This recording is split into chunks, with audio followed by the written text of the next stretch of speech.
จักเขาออกมา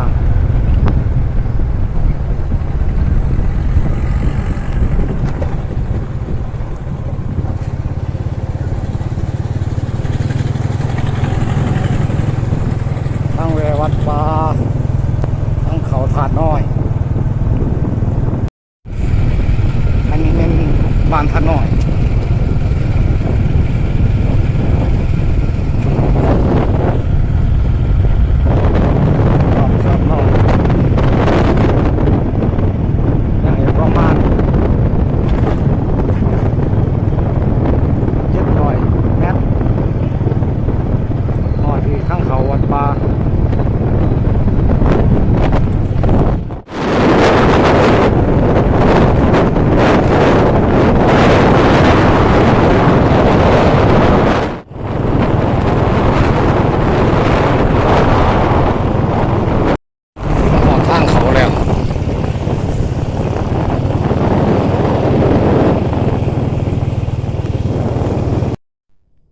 เอาบัดนี้ฮอดวัดเพิ่นแล้ว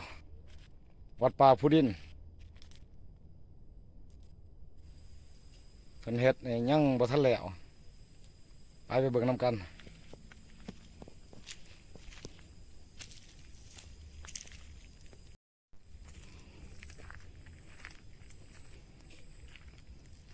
เป็นโน่นสูงนี่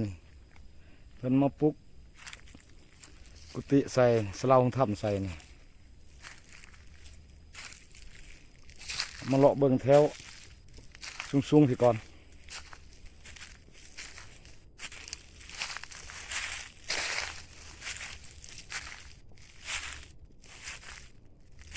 เพิ่นคูนหินใส่ต้นไม้โอ้เป็นตะม่วนอีหลีเด้อ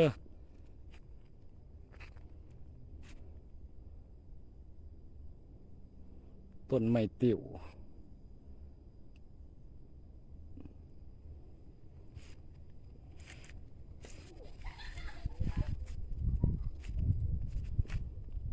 กองหนึ่ง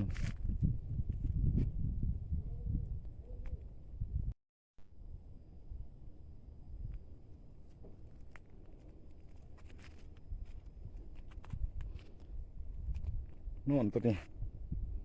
โอ้เป็นตะม่วนบรรยากาศยามแลงบริเวณรอบวัด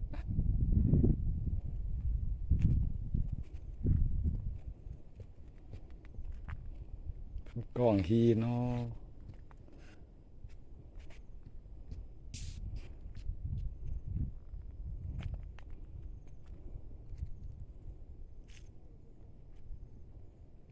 บรรยากาศยามแลงมวนอีหลีอยู่นี่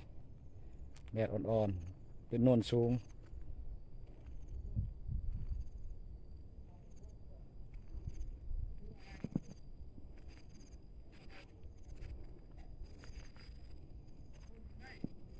เพิ่นกำลังมาพัฒนาใหม่เพิ่นมาตั้งวัดยังได้ก็พอประมาณ4 ปีหรือ5 ปีอยู่อันนี้หอพระอ๋อก่อนมีแต่หินลาย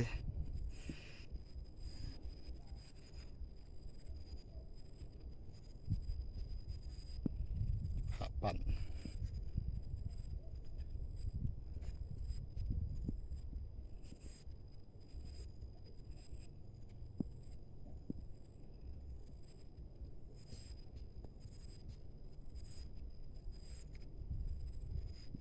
เบิ่งหอพระเพิ่น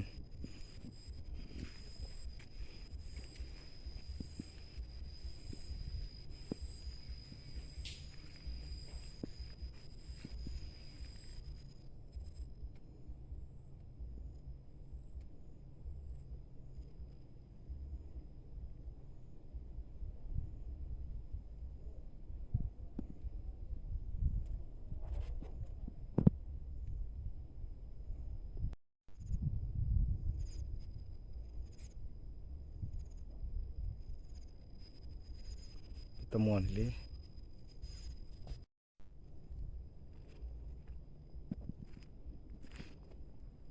นี่สิมันกุดเพิ่นจำพรรษาบ่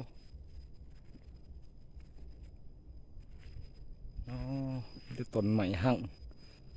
ลาย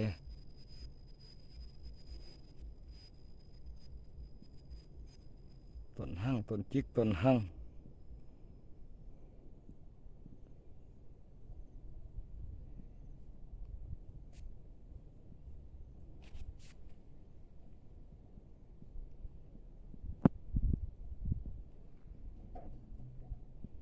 เป็นโน่นสูงบนเพิ่นตั้งวัดว่าศาสนาเนี่ย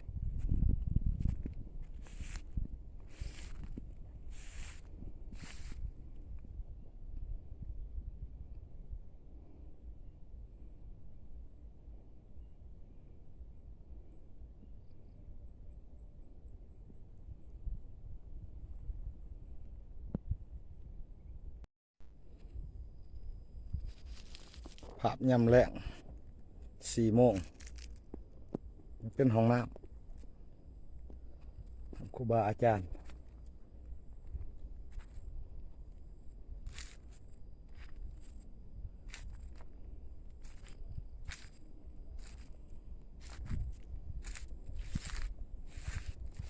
ไปเบิ่ง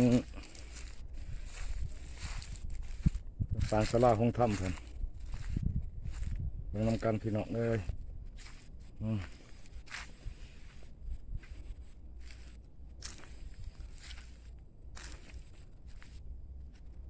บ่ทันแล้วเป็นสร้างผู้เดียว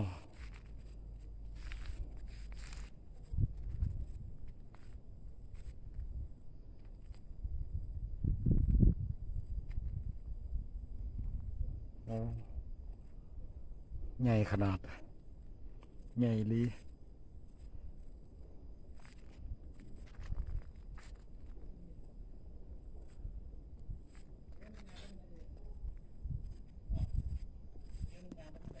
นี่กุดเพิ่นพักพรเพิ่นอยู่นี้ไปเป็นไกลๆน้ำกันนี่กุดเพิ่นพักกุฏิเพิ่นอย่าลืมกดไลค์และกดติดตามให้แน่เด้อเพราะเป็นกำลังใจเฮ็ดคลิปต่อไป